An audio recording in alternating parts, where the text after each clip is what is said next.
Assalamualaikum warahmatullahi wabarakatuh. Baik, langsung saja kami dari kelompok 7 akan menjelaskan makalah mengenai tentang konstruktivisme kognitif Piaget. Baik, anggota kelompok kami terdiri dari Veronica Noviana, Makfira yaitu saya sendiri, Indah Lestari, dan Nabila Syahbania. Baik, langsung saja di sini saya akan menjelaskan mengenai tentang latar belakang.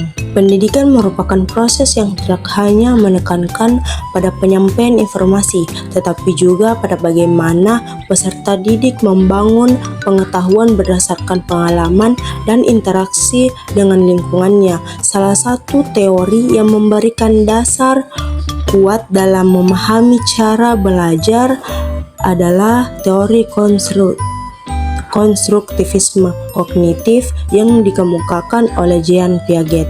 Menurut Jean Piaget, perkembangan kognitif anak terjadi melalui tahap-tahap tertentu yang bersifat universal, yaitu sensori motor 0 sampai 2 tahun, praoperasional 2 sampai 7 tahun, operasional konkret 7 sampai 11 tahun, dan operasional formal 11 tahun ke atas. Setiap tahap yang mencerminkan cara berpikir anak yang berbeda, sehingga strategi pembelajaran pun harus disesuaikan dengan karakteristik perkembangan kognitif mereka. Baik, materi selanjutnya yaitu teori konstruktivisme kognitif menurut Piaget. Teori konstruktivisme menurut Piaget menegaskan bahwa pengetahuan tidak hanya berasal dari lingkungan sosial, meskipun berfokus pada penemuan sendiri. Interaksi sosial tetap penting dalam pembentukan pengetahuan. Interaksi sosial berperan sebagai stimulus untuk memicu konflik kognitif internal pada individu. Proses konstruksi yang diajukan oleh Jean Piaget terdiri dari 4 tahap: skema atau skemata, asimilasi, akomodasi, dan akuilibrasi. Dengan demikian, teori Piaget menyoroti bagaimana individu memberikan makna melalui interaksi antara pengalaman dan ide-ide mereka. Teori konstruktivisme dan teori kognitif memiliki hubungan yang erat dalam konteks pembelajaran dan perkembangan kognitif. Keduanya menekankan pentingnya interaksi aktif dan membangun pengetahuan melalui pengalaman. Perbedaannya, teori kognitif lebih fokus pada tahapan-tahapan perkembangan kognitif. Konstruktivisme menyoroti proses konstruksi pengetahuan. Selanjutnya, tahap-tahap perkembangan kognitif menurut Piaget. Yang pertama, sensori motor. Bayi belajar melalui indera gerakan, belum memahami konsep objek permanen sampai usia 1,5 tahun. Lalu mulai memahaminya menjelang usia 2 tahun. Yang kedua, praoperasional 2 sampai 7 tahun. Anak mulai mengenali objek meski tidak terlihat, mampu membentuk gambaran mental, meniru, dan menemukan solusi sederhana. Yang ketiga, operasional konkret 7 sampai 11 tahun. Anak mulai berpikir logis tentang hal nyata, memahami konsep konservasi, klasifikasi, dan hubungan antar objek meski masih terbatas pada benda konkret. Yang keempat atau yang terakhir yaitu adalah operasional formal 11 tahun ke atas. Baik, itu saja materi yang bisa saya paparkan. Saya serahkan kepada pemateri selanjutnya. Penerapan perkembangan kognitif Jean Piaget dalam pembelajaran bidang pendidikan. 1. Aspek pengetahuan. 2. Aspek kurikulum. 3. Aspek metode pembelajaran, 4. Aspek pendidikan, dan 5. Aspek model kelas. Baik, selanjutnya implikasi masing-masing tahap perkembangan kognitif terhadap proses pembelajaran. 1. Implikasi pengajaran terhadap peserta didik yang bekerja dengan pemikiran pra-operasional. A. Suruh peserta didik untuk menata sekelompok objek. B. Untuk mengurangi engrotisme, libatkan peserta didik dalam proses interaksi sosial. C. Mintalah peserta didik untuk membuat pembandingan. D. Berikan peserta didik pengalaman dalam operasi urutan.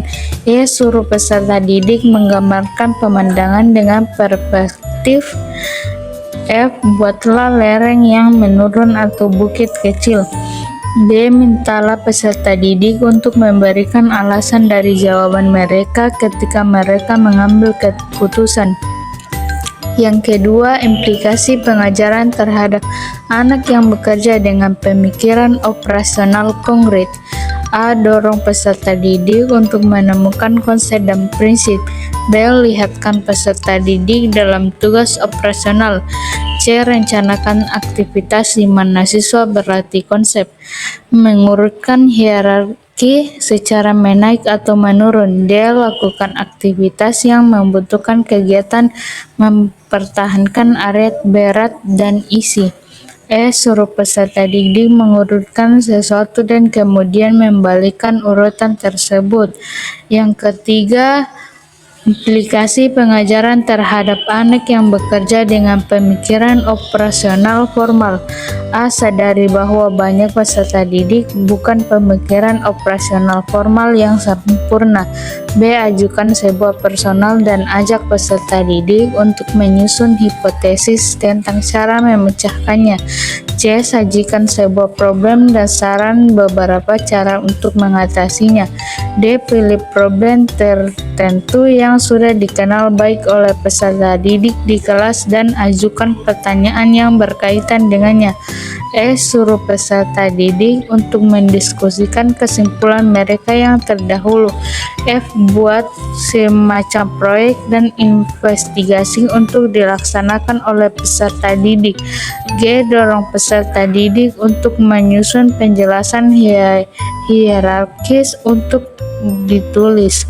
H. Akui bahwa peserta didik lebih mungkin menggunakan pemikiran operasional formal dalam area di mana mereka punya banyak keahlian dan pengalaman. Berikutnya, peran guru dalam menerapkan konstruksi kognitif agar sesuai dengan tetap perkembangan siswa. Yang dimana pertama, memahami teori belajar kognitif, memfasilitasi pemrosesan informasi, memfasilitasi konstruksi pengetahuan. Yang keempat, mengembangkan strategi kognitif. Yang kelima, memperhatikan tahap perkembangan kognitif siswa. Yang ketujuh, menciptakan lingkungan yang mendukung. Yang kedelapan, menerapkan pembelajaran kolaboratif. Dan yang kesembilan, memperkenalkan keterampilan metakognitif. Adapun kesimpulan dari materi kami, teori konstruktivisme kognitif Piaget menekankan pentingnya peran aktif anak dalam membangun pengetahuan melalui interaksi dengan lingkungan dan pengalaman nyata. Perkembangan kognitif berlangsung melalui 4 tahap, yaitu sensori motor, pra-operasional, operasional konkret, dan operasional formal, yang masing-masing memiliki ciri khas dalam cara berpikir anak. Implikasi teori Piaget dalam pembelajaran adalah bahwa guru perlu menyesuaikan strategi, metode, dan media pembelajaran sesuai dengan tahap perkembangan kognitif siswa. Guru tidak hanya berfungsi sebagai penyampai informasi, tetapi juga sebagai fasilitator yang menciptakan lingkungan belajar aktif, kreatif, serta mendorong keterampilan berpikir kritis dan pemecahan masalah. Dengan memahami konstruktivisme kognitif Piaget, proses belajar mengajar dapat berjalan lebih efektif karena selaras dengan cara berpikir anak, sehingga peserta didik mampu mencapai potensi optimalnya dalam perkembangan kognitif maupun akademik. Baik, itu saja pemaparan materi dari saya. Terima kasih. Wassalamualaikum warahmatullahi wabarakatuh.